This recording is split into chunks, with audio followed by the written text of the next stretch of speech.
इस वक्त की बड़ी खबर चंदौली से सामने आ रही है, जहां पर चंदौली की घटना को लेकर राजनीतिक पार्टियां मुखर होती हुई नजर आ रही है। अब सत्ता पक्ष की कार्यशैली पर सवाल उठने लगे हैं। विभिन्न राजनीतिक दल इन पर सवाल उठाने लगे हैं। चंदौली की पंडित दीनदयाल उपाध्याय नगर पालिका सीट पर पिछले दिनों हुआ था हंगामा, जहां पर मतगणना के दिन किन्नर समाज के लोगों को भाजपाइयों ने धक्का मुक्की करते हुए हाथापाई पर उतारू हो गए थे। मतगणना के दौरान किन्नरों ने हाथ में लाठियां लेकर पुलिस और भाजपाइयों को दौड़ाया था। आइए अब इसी पूरे मुद्दे से हमें रूबरू कराने के लिए हमारे साथ जुड़ चुके हैं चंदौली से हमारे संवाददाता कार्तिक पांडे। कार्तिक जी, बताएं आखिर क्या है पूरा मामला। जी, आपको बता दें, चंदौली के पंडित दीनदयाल उपाध्याय नगर में मतगणना के दिन मतगणना में हीरा हवाली को लेकर किन्नर समाज के लोगों ने इसका विरोध जताया था।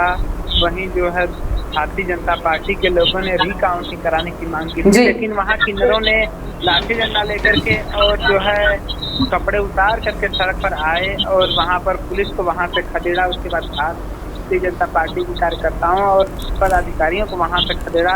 उनका कहना था कि हम लोग चुनाव जीत रहे हैं, लेकिन उसके बावजूद उनको प्रमाण पत्र नहीं दिया जा रहा है। मतगणना में हिला हवाली की जा रही है और इसके बाद जो है किसी तरीके से वहां पर पुलिस ने कमान संभाला। वहीं जो है इसके बाद दोनों किन्नर ने जीत हासिल की, जिसके बाद किन्नरों में उत्साह देखा गया। लेकिन इसको लेकर के जो अब राजनीतिक पार्टियां हो पूरी तरीके से मुखर हो गई हैं और अब जो है सवाल खड़े करने लगे हैं। इसको लेकर के वहीं कन्नौज दौरे पर रहे समाजवादी पार्टी के राष्ट्रीय अध्यक्ष अखिलेश यादव ने निशाना साधा है और उन्होंने कहा है कि अपने लोकतंत्र और संविधान को बचाने के लिए किन्नर समाज कपड़े उतार करके और सड़क पे आ रहा है और अगर ऐसी ही स्थिति रही तो लोग भी अब सड़कों पे आ जाएंगे और भाजपा जो है इस तरीके का लोगों को जो है जीने पर मजबूर कर रही है कि लोग कपड़े उतार करके सड़कों पर घूमे और उनका हक छीना जा रहा है। जी बिल्कुल कार्तिक जी, देखा जाए तो जिस तरीके की वारदात बताई जा रही है, चूंकि चुनाव के समय हीला हवाली को लेकर के यह पूरा मामला सामने आया था, लेकिन मैं जानना चाहूंगी कि जब इस तरीके का प्रदर्शन किया जा रहा था, इस तरीके की हाथापाई की तक बात पहुंच गई थी, तो क्या प्रशासन की ओर से कोई कदम नहीं उठाया गया? क्योंकि पुलिस के ऊपर भी किन्नर पक्ष के द्वारा हमला करने की कोशिश की गई, लेकिन उसके बाद भी कई सारे पुलिसकर्मी एक चुनावी स्थल पर मौजूद होते हैं। काफ़ी सुरक्षा की व्यवस्था की जाती है मतदान क्षेत्र में, या फिर हम कहें कि मतदान जहां पर बूथ बनाए जाते हैं वहां पर। तो क्या इस तरीके से प्रशासन की भी ढील देखने के लिए मिली है?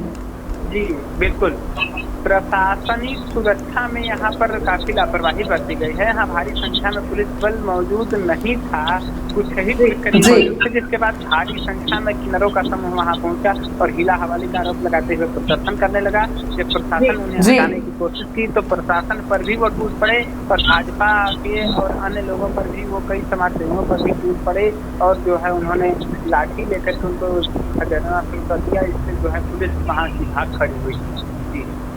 जी बिल्कुल कार्तिक जी, देखा जाए तो समाजवादी पार्टी के राष्ट्रीय अध्यक्ष अखिलेश यादव ने इस पूरे मामले पर सवाल उठाए हैं। पूरे मामले में भाजपा को उनके द्वारा घेरने की कोशिश की गई है, लेकिन मैं आपसे जानना चाहूंगी, चूंकि अखिलेश यादव ने प्रेस वार्ता करते हुए सत्ता पक्ष पर आरोप लगाए हैं। उन्होंने कहा लोकतंत्र और संविधान बचाने के लिए किन्नरों को इस तरीके से प्रदर्शन करना पड़ा और साथ ही उन्होंने भाजपा के राज में लोकतंत्र खतरे में है, ये बात भी कही है। इस पर आप क्या कहना चाहेंगे?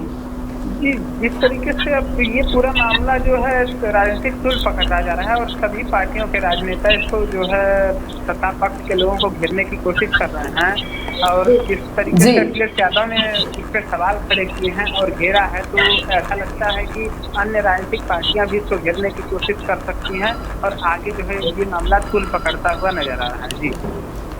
जी बिल्कुल कार्तिक जी, आपका बहुत बहुत धन्यवाद हमसे जुड़ने के लिए और मामले से हमें रूबरू कराने के लिए, मामले की जानकारी के लिए हमसे ही संपर्क करते रहेंगे। धन्यवाद। मैं तो कह रहा हूँ कि हालांकि वो शब्द गलत है, हालांकि उस शब्द का मुझे नहीं पता उसका बुरा माना जाएगा या अच्छा माना जाएगा, लेकिन सोचो पत्रकार साथियों, वो वीडियो शायद हमारे बड़े राष्ट्रीय चैनलों पे नहीं चला, लेकिन बताओ किन्नर समाज के लोगों ने लाठी लेकर के क्या पुलिस को अधिकारी को नहीं दौड़ाया? आप बताओ, हाँ या ना कह दो। ये सर हिलता हुआ बता रहा है कि हाँ, उन किन्नरों ने लोकतंत्र बचाने के लिए, संविधान बचाने के लिए और बाबा साहब भीमराव अम्बेडकर जी का दिया हुआ अधिकार एक वोट का, उसको बचाने के लिए चाहे उन्हें कपड़े उतारने पड़े हों, लेकिन उन्हें हाथ में लाठी लेकर के उनको दौड़ाने का काम किया जिन्होंने परिणाम बदला। ये बीजेपी के लोग यही चाहते हैं कि जनता सड़क पर आ जाए। हम लोग समाजवादी लोग हैं, कभी कभी लिहाज कर जाते हैं बीजेपी वालों। सर भैया आपके चुनाव में एक बार लेकिन बजरंगबली और किन्नरों ने बताया कि लिहाज अब छोड़ देना चाहिए। सर आपके भी चुनाव में बजरंगबली वाली का प्रयोग किया गया था। कुछ नहीं होता। कर्नाटक में चुनाव में